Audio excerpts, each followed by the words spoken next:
Cocody à Toban. Cet immeuble a 30 ans, mais il présente à divers endroits de grossières malfaçons de construction et des fissures dans les murs. Il a été placé sur la liste des bâtiments à démolir. Ceci après plusieurs missions d'observation de la brigade d'investigation et de contrôle urbain, aussi bien sur le bâtiment que dans le voisinage. Le risque pour ce bâtiment, d'abord, c'est que le bâtiment peut s'effondrer.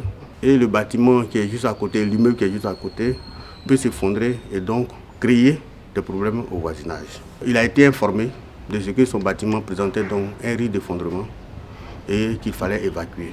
Mais son propriétaire ne l'entend pas de cette oreille. Il s'oppose fermement à la destruction de son bien, argument à l'appui. La visite se terminera en queue de poisson sur un dialogue de sourds, comme bien souvent.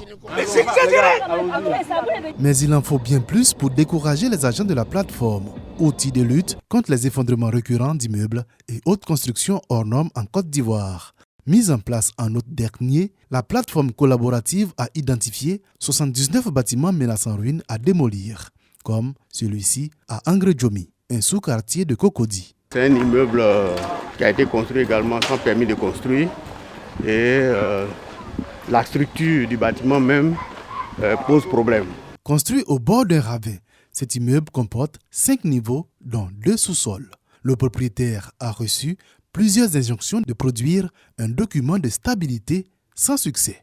En l'absence de réponse, le ministère de la Construction a décidé de passer à l'action ce jour, la démolition. Accompagné d'un détachement de la police, mais également d'un auxiliaire de justice. On donne des mises en demeure et c'est après l'exécution de ces mises en demeure. On assiste à la démolition des maisons ou bien des immeubles qui ont été ciblés.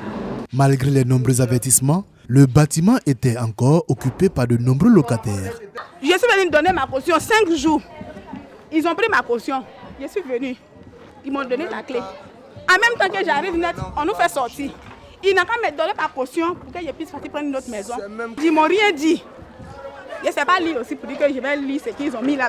Pourtant, selon le code de la construction, les locaux qui ont reçu une notification d'évacuation ne peuvent être ni loués ni mis à la disposition d'autrui. Par ailleurs, le propriétaire du dit immeuble est tenu de verser aux occupants une indemnité représentant leurs frais de relogement. En clair, leur caution. Il sait que je vais partir, mais pour le moment, il ne sait pas où partir d'abord parce que j'ai parlé de la caution. Il a ma caution. Pas moi seulement, mais c'est que chacun gère ses problèmes. Moi, il a ma caution. 220 000. Les mairies à qui la loi incombe la mission de faire évacuer les immeubles menaçant ruine ou insalubres sont confrontées à cet obstacle qui paraît insurmontable. Rares sont les communes qui arrivent à le faire. Résultat, 11 immeubles se sont effondrés en 2020, 2 en 2021 et 3 en 2022. C'est pourquoi le ministère de la Construction a décidé de prendre lui-même le taureau par les cornes pour mettre fin à cette spirale de drame dans l'immobilier. C'est d'appeler nos populations que l'action que le ministère de la Construction, du Logement et de l'Urbanisme mène, c'est pour leur sécurité, c'est pour leur vie. Ce n'est pas aller contre leurs intérêts. Pendant que les derniers habitants vident leurs affaires, les bulldozers commencent à faire vrombir leurs moteurs, prêts à passer à l'action.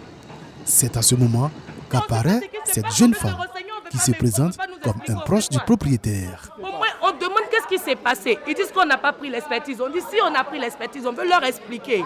Ils ne veulent pas nous écouter. Rejointe un peu plus tard par une autre, décidée à donner la version du propriétaire. C'est vrai que les courriers sont venus, mais on a pris des experts qui sont actuellement en train de travailler. Ils n'ont pas encore donné leurs résultats, mais ce matin même, ils devaient venir. 6 mois que la procédure d'évacuation a été lancée dans cet immeuble. C'est seulement le jour de la démolition que l'équipe de Ngoro Yao apprend que ce propriétaire s'est attaché les services d'un bureau de contrôle. Une fuite en avant, selon la plateforme qui accepte malgré tout d'offrir un sursis d'1 semaine. Le propriétaire vient de nous donner l'information qu'il a signé un contrat avec le cabinet SGS pour faire l'étude de stabilité et de solidité du bâtiment. Le bâtiment échappe in extremis à la démolition. Mais pour combien de temps? Il faudra surtout que les résultats du cabinet de contrôle, sollicités dans les derniers instants, produisent un rapport qui donne tort à la plateforme et à la brigade d'investigation, pour qui cet immeuble représente un réel danger pour ses occupants.